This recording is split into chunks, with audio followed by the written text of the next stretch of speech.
নমস্কার বন্ধুরা, আজকে আমি একটা বিশেষ পর্বে আসতে চাইছি, যেটা হচ্ছে বেদ। বেদ অর্থে জ্ঞান, এটাও একটা প্রবাহ। এই আমাদের মুনি ঋষিরা তাদের নিজেদের অনুভূতি উপলব্ধির মাধ্যমে তারা ব্যক্ত করে গেছেন। তখনকার দিনে এইসব এখনকার মতন এইসব ছাপাখানার যন্ত্র ইত্যাদি ছিল না। মানে পাবলিশার বলুন, হ্যানদানি যে বিভিন্ন যেগুলো দরকার আছে, যেটা আমরা চটজলদি একদম বই পেয়ে যাচ্ছি, তো সেরকম ব্যবস্থাপনা তখনকার দিনে ছিল না, আর প্রয়োজনও ছিল না। কেন তখন ওই মানুষ কানে শুনতো, কানে শুনে সেগুলোকে নিজেদের মধ্যে নিয়ে নিত এবং সেটাই আবার তারা নিজেরা মনন চিন্তনের মাধ্যমে ওটাকে আরও শ্রীবৃদ্ধি ঘটাতো। এই হচ্ছে, এই জন্যই তাকে বলা হতো শ্রুতি। তা বেদের মধ্যে থেকে আমরা দেখি যে পরে এটাকে চার ভাগ করা হয়েছে, এবং বেদব্যাস বলে কোনো ঋষি মুনি মহর্ষি যাই বলি না কেন, তিনি এই সর্বোপরি আমাদের সবার গুরু, এই বেদব্যাস। তার দেখানো পথেই আমরা এখনও চলছে, শুধু আমরা নয়, সারা বিশ্ব। এই কথাটা কেন বললাম, যে আমাদের যে এই বেদ থেকে যেসব জিনিসগুলো, বেদ থেকে আমরা চারটে বেদ পাচ্ছি, তারপরে উপনিষদ পাচ্ছি, বেদান্ত পাচ্ছি, ইত্যাদি ইত্যাদি যেসব জিনিসশাস্ত্রগুলো আমরা পাই, সেগুলো কিন্তু ওই বেদের থেকেই শুরু করে চিন্তাভাবনার মধ্যে, এবং যদি বলি যেটা কল্পনাপ্রসূত, তাও সত্য। কেন ওখানে আমাদের মতন এখন বাস্তবিকতার অতটা ব্যবহার ছিল না। বাস্তবিকতা ব্যবহার না থাকলেও আমি এটা ভুল বললাম হয়তো, কেন যদি না থাকতো তাহলে যে বর্তমান বিজ্ঞানও এখনও পর্যন্ত এই বেদের যা বক্তব্য আছে, সেই বক্তব্যের মধ্যে তারা এখনও পর্যন্ত পৌঁছতে পারেননি।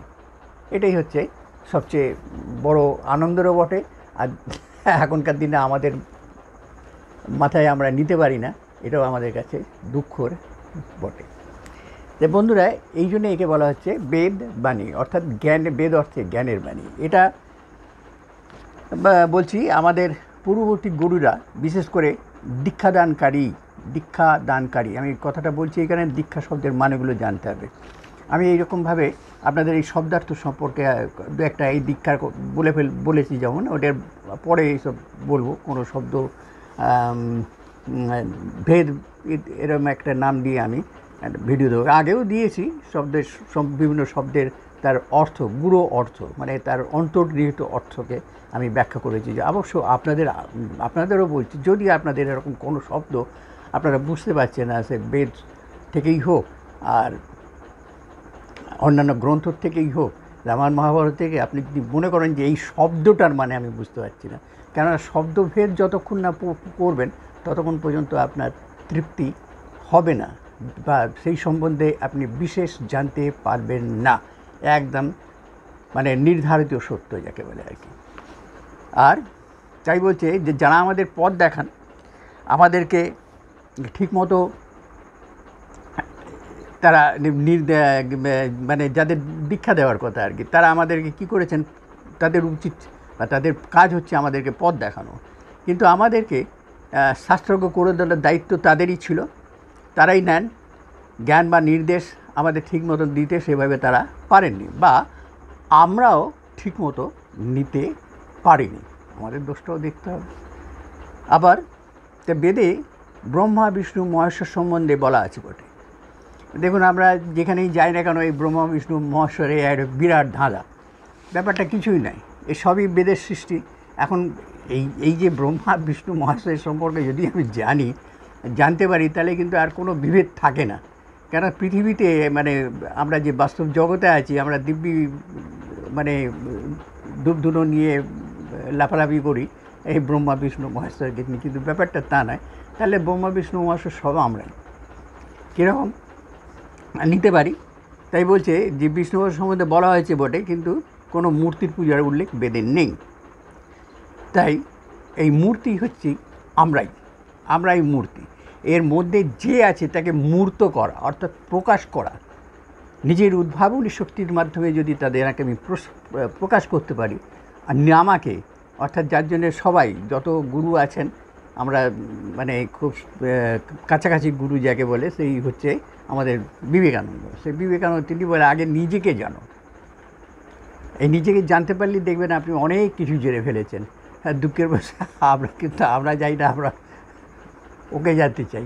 আমরা ওই দূরের দিকেই আঙুলটা দিই, কিন্তু দূরের দিকে আঙুলটা ঠিক আছে, কিন্তু নিজের দিকে অবশ্যই দিতে হবে।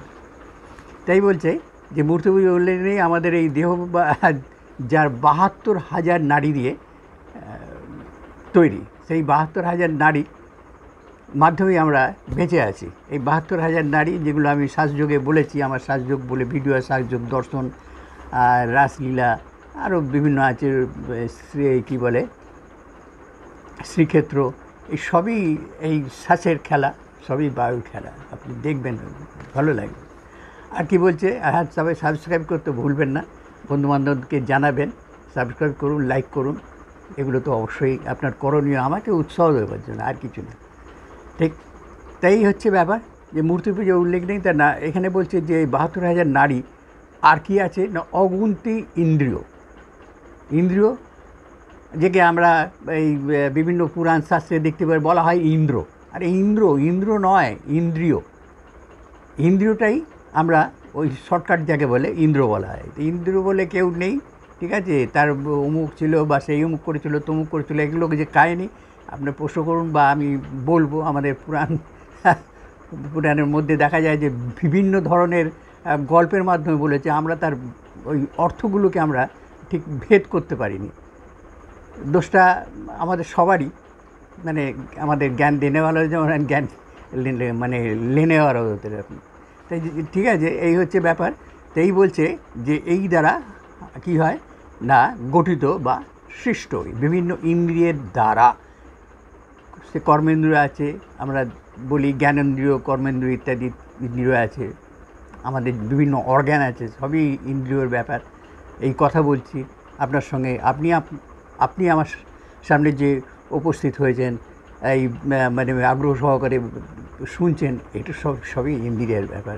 এখানে ব্রহ্মা বিষ্ণু মহেশ্বর বলছি না, আমরাই যাতে সেই জায়গাটায় আসছি আস্তে আস্তে। তো বলছে যে আমরা ব্যবহার করব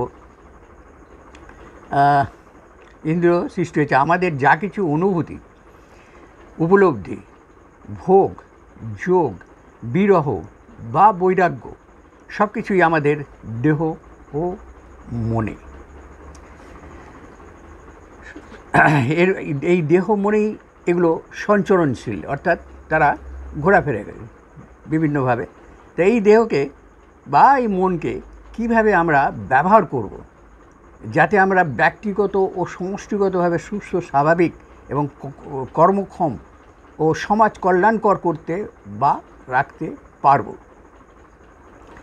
তার ধ্যান ধারণাই বেদে উল্লিখিত আছে। বেদটা ধর্মশাস্ত্র নয়, কিন্তু বেদ হচ্ছে আমাদেরকে সেই পথ দেখায় যে আমরা দেহ মনকে বা এই সমাজকে কীভাবে সুন্দর এবং একটা সুদৃঢ় পন্থায়, মানে শ্রীযুক্ত যাকে বলে, এইভাবে আমরা গড়ে তুলতে পারি। সে আমাদের দেহ মন, আমার পরিবার, আমার সমাজ, আমার দেশ, আমার রাজ্য ইত্যাদি ইত্যাদি।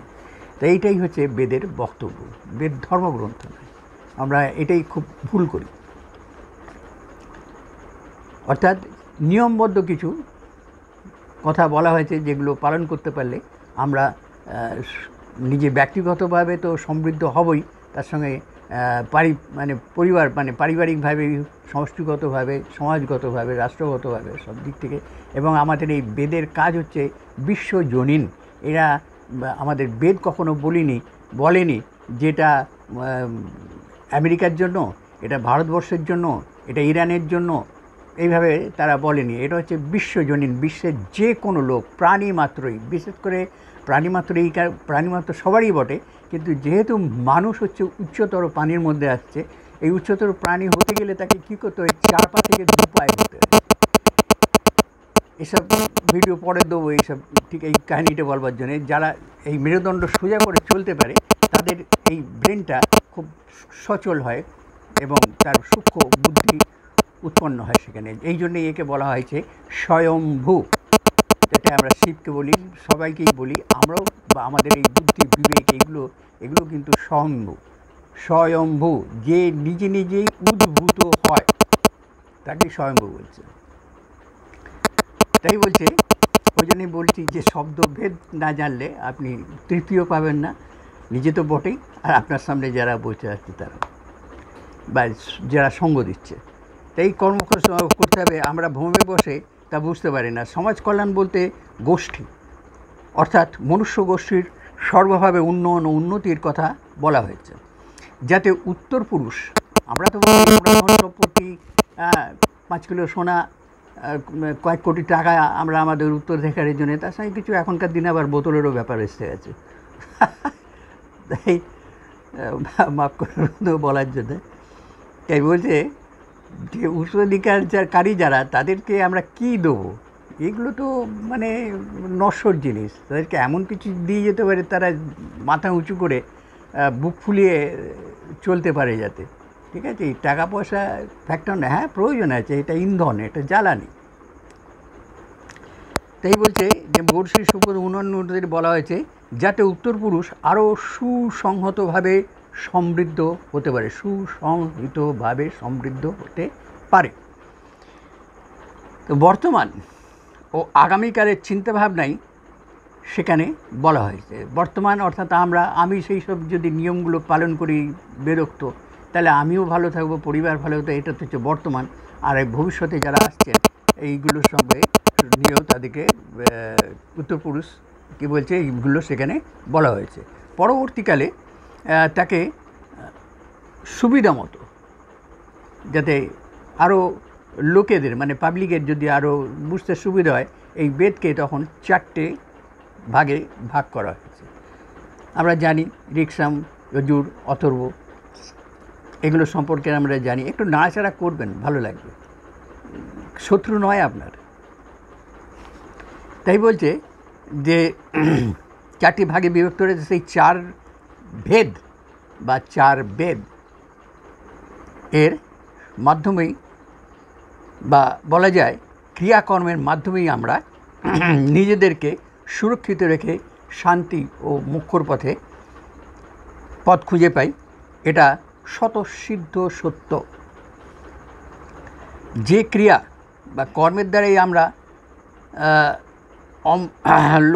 লক্ষ্যবস্তু লাভ করতে পারি, যেমন আয়ুর্বেদে আমরা দেখি যে ওখানে বিভিন্ন ধরনের কবিরাজি চিকিৎসা যাকে বলে আয়ুর্বেদে, এই গাছের ফল, ওই গাছের ফুল, ওই গাছের পাতা ইত্যাদি ব্যবহার করে আমরা মানে সুস্থ থাকতে পারবো। আরও অনেক কিছু আছে, আমার গর্ভাধান বিষয়ে ওখানে অনেক কিছু লতা পাতার কথা বলা হয়েছে। এই আগেকার দিনে এই বিজ্ঞান এখনকার বিজ্ঞানে এখনও এই ধারে কাছে এসে পৌঁছতে পারেনি।